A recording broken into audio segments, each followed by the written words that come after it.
Thank you. Um, I don't even know how I follow up with with everything that I just heard here tonight.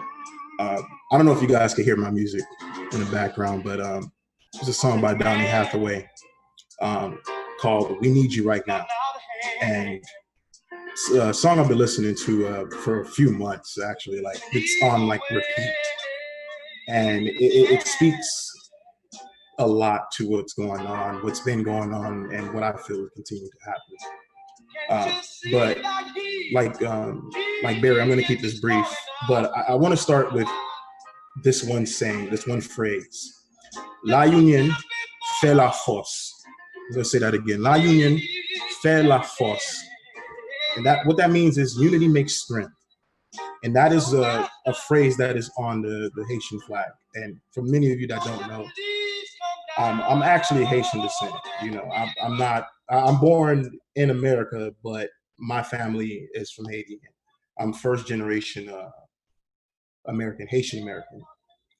So my history is a lot different than a lot of you guys that are in this call right now. You know, my history is completely different. You know, my people were enslaved by the French. You know, for many years, just like you guys here, around the same time, enslaved. You know, by white people, by white supremacy, by that idea, and just like you guys, my people were sick and tired of it. They were tired of it, and they decided, you know what, we're going to revolt.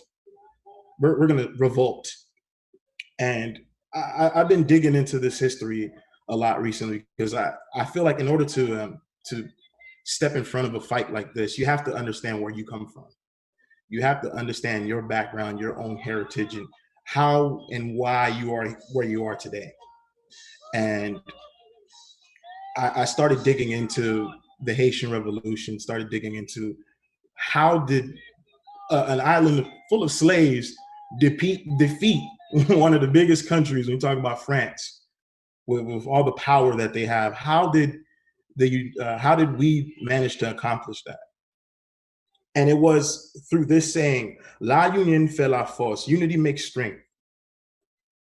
It took the entire island being on one accord, being united on one front to defeat the French. They did it with sticks and stones, fires, burning down plantations. So everyone out there saying, "Oh, they don't condone looting, they don't condone burning down buildings," I'm tell you one thing: the Haitians did it, and look where we are. Now, I'm not saying everything is fine, everything is nice and dandy over there. Obviously, we're dealing with the same problems you're dealing with here, and that is America. That is America feeling that they have the power to enforce their ideas and their thoughts onto everyone else. So yeah, they've gone into the country and raped us. They've gone into the country and taken our resources, even after we've managed to fight for our own independence. And that is something that America does. That is something that everyone said it here today. That's something they're built on. They are built on dividing and conquering. And that is what they're doing here in America. They're dividing and conquering us in every sort of way that they can, whether it be within our own communities, whether it be, okay, light skinned people are better than dark skinned people. There's a divide right there.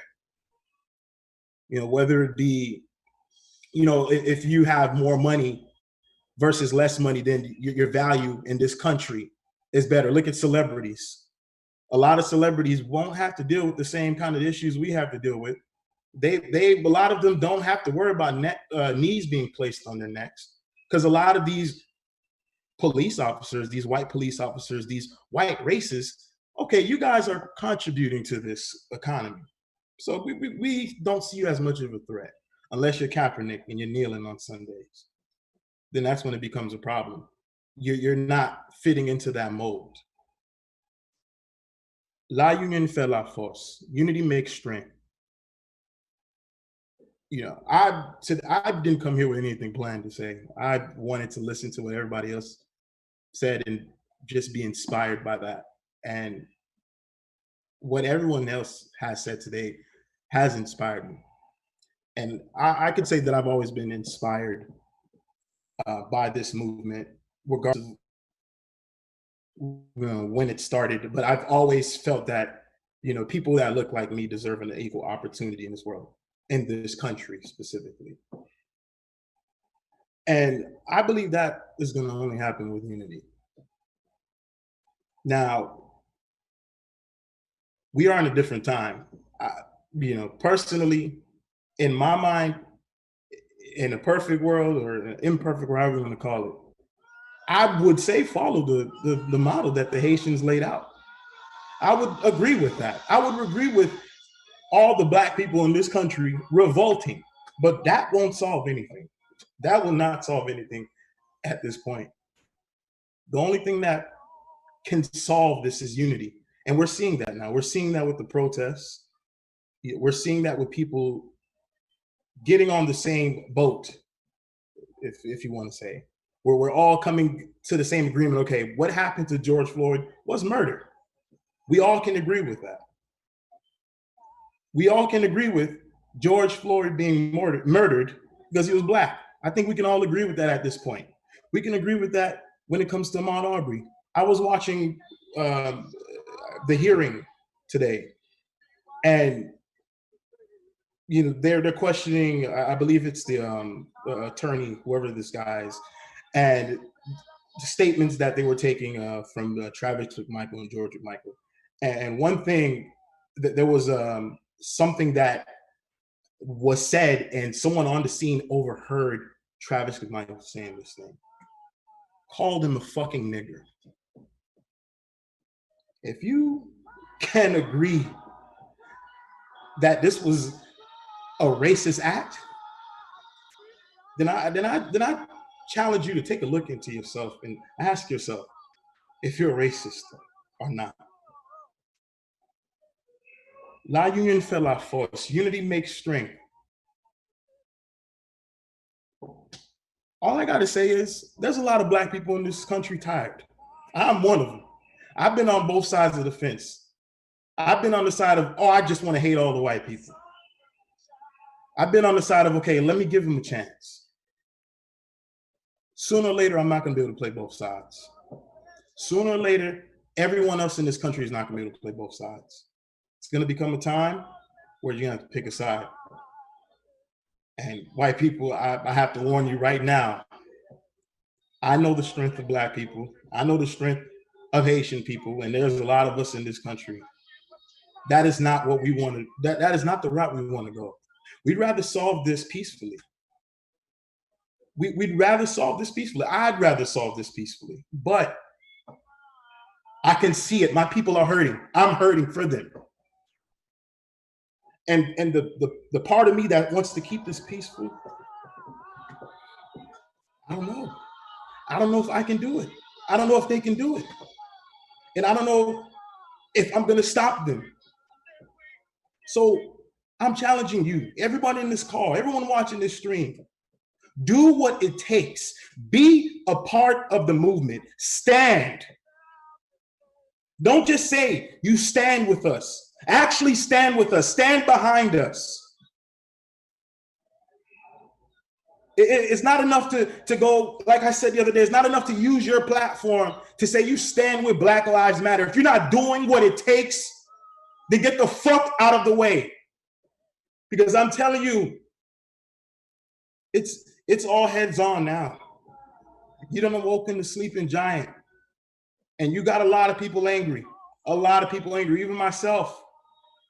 And like I said, if the time comes, I don't know where I stand. I want to be peaceful. The part of me that has grown up as a man of faith, I want to keep this peaceful, but I know when it's time to uprise, it's time to uprise. All the white people who said, all the Black people who said it's time for white people to stand up, I believe that. It is your time to stand up. It is your time to stop taking the damn back seat. It is your time to erase that mentality that you have. It is your time to stand up. We're not playing anymore. We're not. We are not playing anymore. If you want to be with us, then be with us. That's all we got to say. And it's cut simple and dry like that. Unity makes strength. What you are seeing now is a bunch of people out there uniting. You do not want to not be a part of that unite. You do not want to be a part of that. You want to be in the union. I'm telling you right now, you want to be a part of that unity. Because when that unity hits, it's going to be something serious.